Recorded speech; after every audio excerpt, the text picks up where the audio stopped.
Well, hello there. We are live.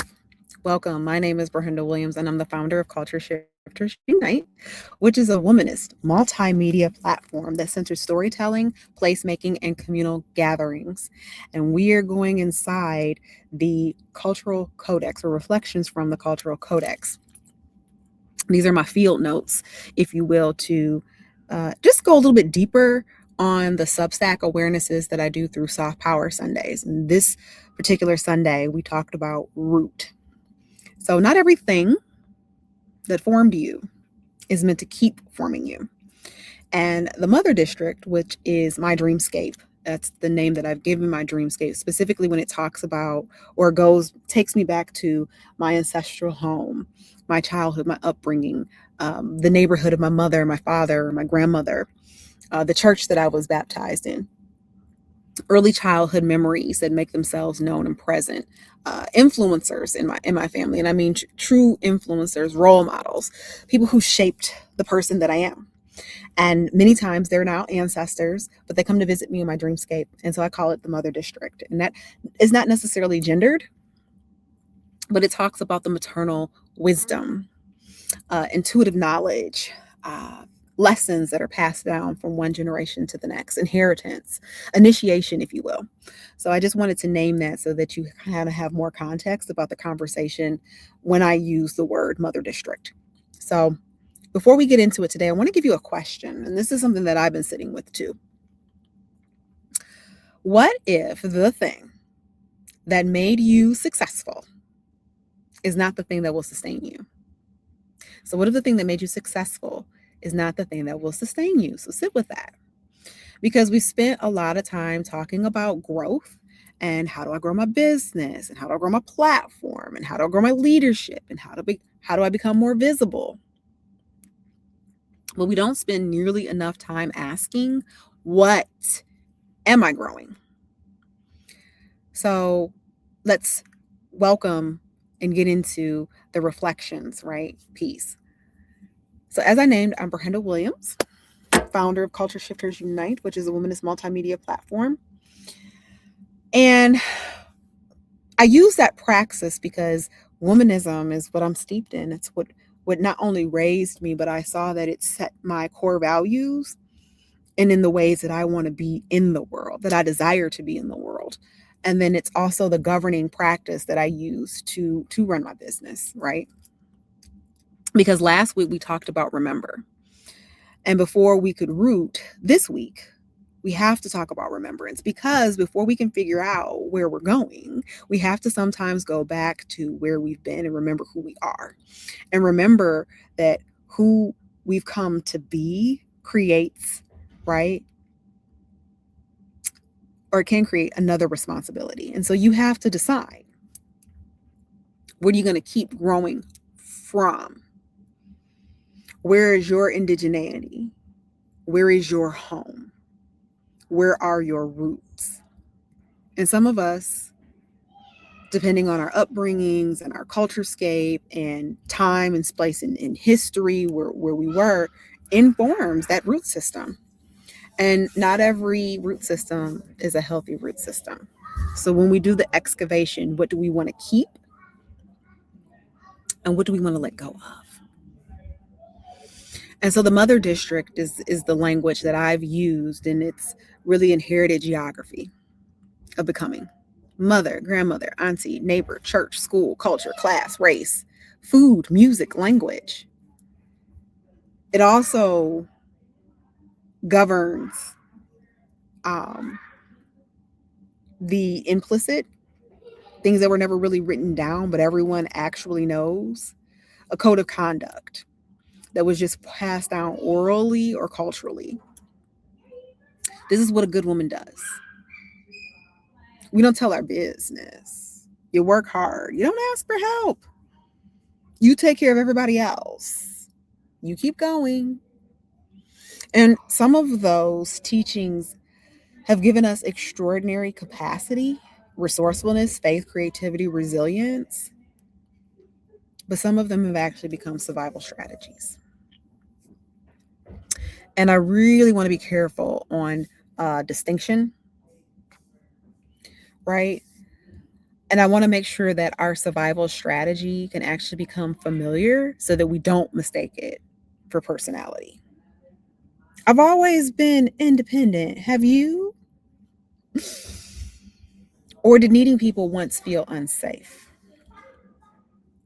I'm just somebody who gets things done. Okay, maybe. Or did you learn early on that your value was measured by your output, like what you can actually do? I don't really rest. Is that ambition? Or did somebody teach you that rest had to be earned? And I'm not asking these questions so that we can blame our mothers or our grandmothers or our communities. Quite the opposite. What I want us to do is, did we develop ways of surviving conditions, or did they learn how to survive conditions that were available to them? Because gratitude always, right? What helped somebody before to survive doesn't require us to reproduce it. I took an amazing course through Pacifica Graduate Institute on ancestral wisdom, and my instructor, brilliant man, had us chart just 4 generations back. And his work took us through noted psychologist and sociologist and spiritualist like Heilman, Joseph Campbell, Dr. Molly Doma Somé of the Burkina Faso people, the Dagara people of Burkina Faso. So his work of water and spirit and ancestral technology, along with Western study, and I thought that that was really, really powerful to look at it from multiple lenses. And so what we did from those 4 generations, we looked at the context in which our ancestors were born. Where were they born? When were they born? What were the social emotional dynamics of that particular time? What were they surviving? A Holocaust, potato famine, Great Migration, Jim Crow, Trail of Tears, all of those things, right? Impacted our ancestors. And then we took it even a level deeper. Were there secrets, infidelity, molestation? Uh, and I want to be careful with this language because it's not necessarily something that I subscribe to, but illegitimacy. So, having children, depending on certain societal norms, to have a child outside of wedlock will be considered taboo. And so, what did that create if it were known? Or were children given away? Because there was an instance in my own family pathology that my aunt, my grandfather's sister, had a child out of wedlock, and that child was given up for adoption through my maternal great great aunt. She had some friends who couldn't conceive in North Carolina, and so that baby was passed to that couple, and it was never spoken of that that child was given up for adoption. I don't even know if there was even paperwork uh, done for it, because we're talking about 19 what am I we're talking about like 1930s, 1940s, right? So a lot of things were swept under the rug, right? So I just want to name those kinds of things. So I can't imagine what that does to a young woman's psychology to be forced to give up a child, or even childbirth, the circumstances of the conception, perceptions. I can't even imagine, again, what that does to family pathology, right? And we all have it. And then we don't think that that shows up in our work, in our leadership, in the workspace, because we bring our whole self to the experience, right? So I just wanted to name that. So this teaching, roots are not chains. At least I hope not. Both connect us to something behind us, but one nourishes and the other confines. And part of mature leadership, part of soft power, is learning the difference. So I want to interrogate the soil. So here's the second piece. Sometimes we're so busy trying to fix ourselves that we never interrogate the environment. And I had an interesting conversation with someone during one of my workshops that I did for an organization, for a nonprofit organization that dealt with housing insecurity. And one of the participants named that they were devastated that one of their clients succumbed to a Metro Detroit winter. And they knew that housing was an issue, but they were just so overrun with paperwork and the demands of the job because, Michigan winters, Detroit winters are rough. We have below zero weather. We have weather advisories about sub-degree temperature, to bring in pets, not to leave pets outside, to make sure that our elders are not outside for a prolonged period of time because of the sub-zero weather conditions. And so this person was grief-stricken still behind losing someone. And so my question to them was this: was it your fault or was it the conditions? Because the conditions that you have been asked to work under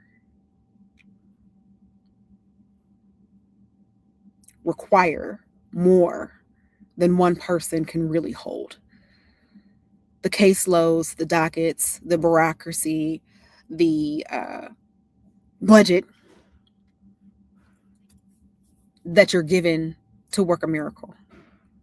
And I don't think that that person really contextualized this as an environmental issue, a culture issue, a systemic,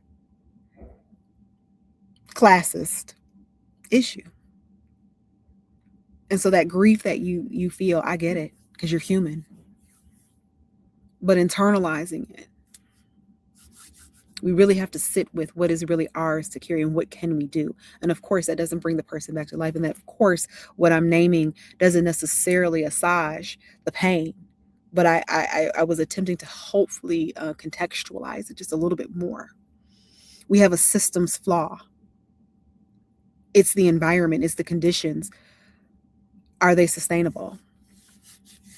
And this is a very different leadership question, because it moves us from how much can we endure to what are the conditions that allow me to become more fully myself, but also the ability to really do what the job requires. And there's one more thing that I want us to talk about. One more thing that nature complicates for us: roots and ecosystems. So we know that plant and the fungi and the nutrients and the water surrounding it, these relationships involve exchanges, right? So this is like the inner root system conversations that have like the underground internet, right? Tree talk. And it's said that, trees are the first world web, that trees feel. Trees mourn when other trees pass away or are chopped down. Trees emit, right, communication, so it affects bird flight, as we see them. So the root system is very, very, very intricate, right? And I want to name what kind of soil also too cultivates healthy roots. So root doesn't mean self-sufficient. It can't, because the trees not only talk to each other, but they are in community with one another. So think of yourself that way, that when you look at your lungs, they look like roots from trees. Your palms, hands, right? Intricate, just like a root system, like trees. And knowing this, right? Knowing that you belong, knowing what nourishes you, knowing what you're connected to and who you're connected to, and knowing that you can reach toward the required nourishment. That's community, that's relationship, and that is infrastructure. So as I close, I want you to carry this with you. Don't make a 5-year plan today. Ask yourself just these 3 questions. What am I rooted in that nourishes me? What formed me that I no longer need to reproduce? And what kind of soil does the person I'm becoming require? So last week we did remember. This week was root, and soon we'll move into reveal, because what we're not rushing toward is visibility. We're not rushing toward that. I want to be seen. We're just building enough of an interior life, I hope, that infrastructure is cultivated so that we can withstand what's being seen. So I'm Ber-Henda Williams, and this has been another installment of reflections from the Cultural Codex, field notes, if you will. And until next time, please honor your roots, interrogate your soil, and choose what gets to grow through you. All right. Bye for now. And in fact, before bye for now, I want you to share this. Please share this with at least 2 to 3 individuals if this resonates at all with you. And then I also want you to subscribe to my Substack and consider becoming a paid subscriber to my Substack if this touches you in any way.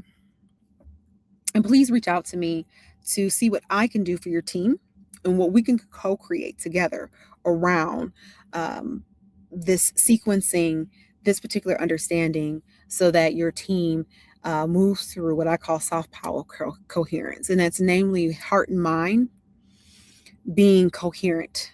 And it is the opportunity to lean on the collective versus rugged individualism so that we can co-create not just a healthy self, yes, but also healthy teams. And that starts with a healthy self. All right. With that in mind now, bye for now, and I'll see you next time.